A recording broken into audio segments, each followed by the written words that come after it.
There's no p-val for this either, so we're only doing reject region. And some of you have your reject region off. Your reject region's end, the line where it ends, is the critical value, not your test statistic. So first, do it the same way I do. First say, right tail test, start with your right tail test. Go like this, make your right hand side, shade, reject HO, fail to reject. This is your cutoff. Your test statistic will fall to the left or to the right of this and say whether it falls in a reject region or a fail to reject region. But this guy is the critical part. This is the cutoff part. Some of you are getting this backwards. You're putting your test statistic down here. And then you're kind of not sure, where does your other one fall? Where is it falling? You can't tell. So this is my critical value. Look in table 6, degrees of freedom. Look at 0.05 and 0.95. They need to add up to 1. And you're going to take the smaller, well, actually, you're going to take the larger one for the right tail test. So the larger one is the 0.05, because this table is area to the right. That's why it's backwards. But if you look both of them up, you can place them, because this goes from 0 to infinity. There's no negatives here, so everything goes from small to large. So we look this up. I picked the larger one. That's my cutoff. That's all you have to do for this. The second one is a left tail test. On the left tail test, again, start, shade it in. This is my critical value cutoff. This is the one that's coming from my table. Is that answer right? I don't think so either. For number 7? That's what I got. Is that what you got? I thought you were talking about Number 7? Yeah, no, number 7 is right. Got a decimal in it? Yeah. Okay. I didn't think it had decimals in there. Like a little tiny decimal. So our degrees of freedom is only 6. Now, look this guy up and look up the 0.99. The reason we're looking at both is because we don't care which way area is going.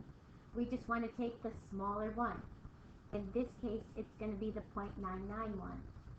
So whichever one ends up to be smaller between these two is the one that goes on the left-hand side, because it's the closest to 0. The two-tail test says I got 2 possible tails. Label them reject H0. Label the non-shaded part, fail to reject H0. And just as we did with inverse T, inverse norm, if we have 2 tails, we divide by 2. So you're going to take this first, and you're going to divide by 2. Then you're going to get 0.05 and 0.95. The smaller one goes on the left, the larger one goes on the right. Those are your critical values. That's where you place your test statistic in between and see what was your decision. Make sure you get it in the right order. Like I said, one of these problems, you won't have this one on the final, not the chi-square. But you'll either have a Z, a T, or a proportion one. And it will be worth very close to 20 points. I can't remember if it's 17 or 19 points. But it's very close to 20 points. Because that's a big chunk of this work that we had. Are we okay with those? Real basic.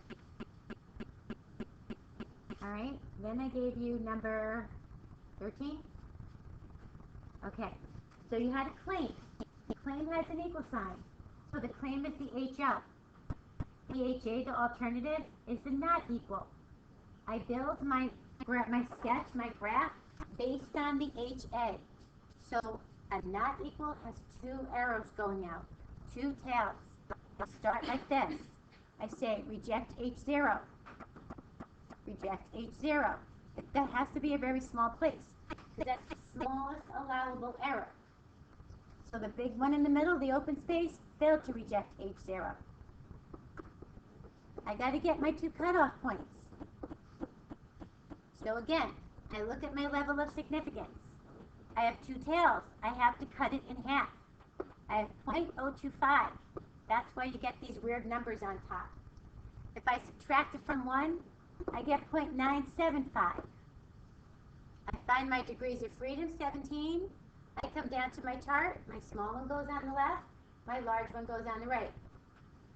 That's where you're going to test this off of to see where does your test statistic fall. Those are your cutoff values. So this is your test statistic. Since we're given a variance, you do not have to square it. If we're given a standard deviation, then yes, you have to square it. So degrees of freedom is 17.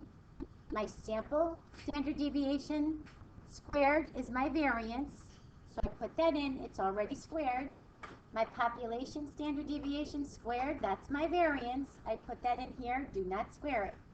Put it in your calc, and now see where this fits. This is your test statistic.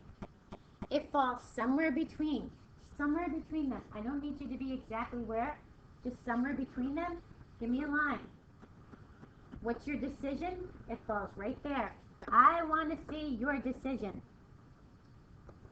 It's either going to be reject H0, fail to reject H0. Those are the only two decisions you can make. Then we go to your chart. Claim was an HO, and we failed to reject it. So we kind of like it, but we have to follow your chart and say, there is not enough evidence at a level of significance of 0.05 to reject the claim, and we only have this part in here now, that the variance is equal to 0.52. Make sure you use the right words. If your claim is H0, the null, make sure you use reject. If your claim is HA, the alternative, make sure you use the word support. Everybody okay with this one? Not bad, right? I mean, it's not bad. For not having to use the calculator, it's really not a bad setup. But your thing is, you have to look up both of those at the same time so that you can see which one is greater or less. And 20? Did I give you this one? Yes. Okay. You didn't do 16, did you? I only gave you 2, right? Or did I give you 3? I gave you 16? Oh, I'm sorry. Oh, I gave you less than and a greater than, sorry. So now, our claim has no equal sign. That's my HA. Which way does my tail go? To the left. Which way is that pointing? To the left. Some of you still are getting this mixed up. Don't go by the open end. Go by where it's pointing to. It's less than. It's pointing that way. I set this up with the left tail test. I failed to reject in the middle here. Failed to reject H0. I find my critical value. My critical value is based on that area right there. So I use my degrees of freedom. I use my 0.01 and my 0.99. Whichever one is smaller, which will be the 0.99, is the one I'm going to put right here. Okay? I don't want the bigger one there. Now I pull out my test information. I plug it in.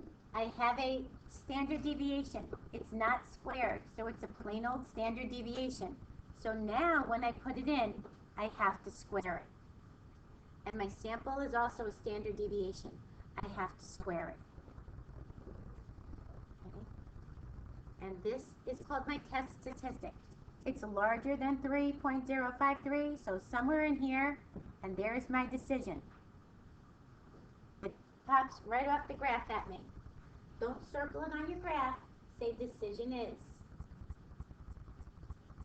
So if my decision is fail to reject H0, which is this guy, I kind of have to go along with this. Can I support this claim? No. I have to use the word support because this is an HA claim.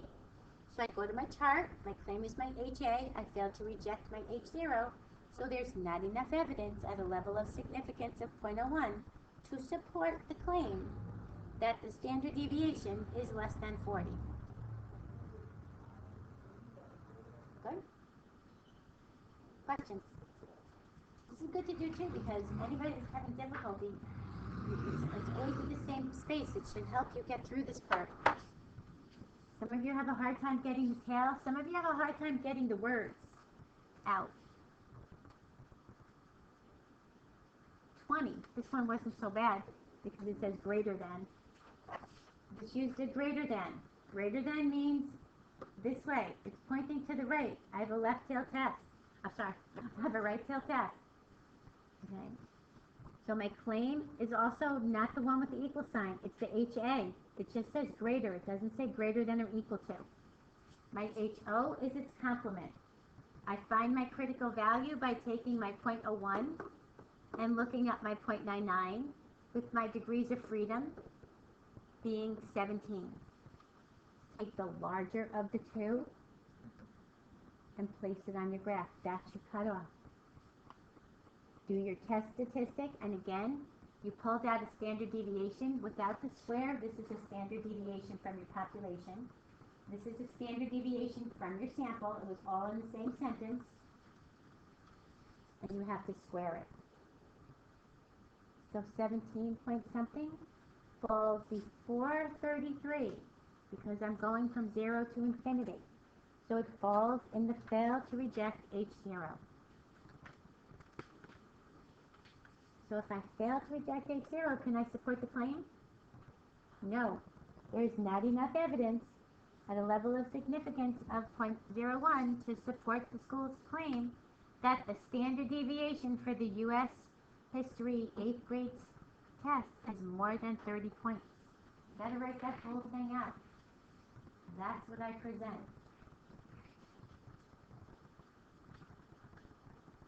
Questions? Are we kind of getting the hang of all this? Can I help you?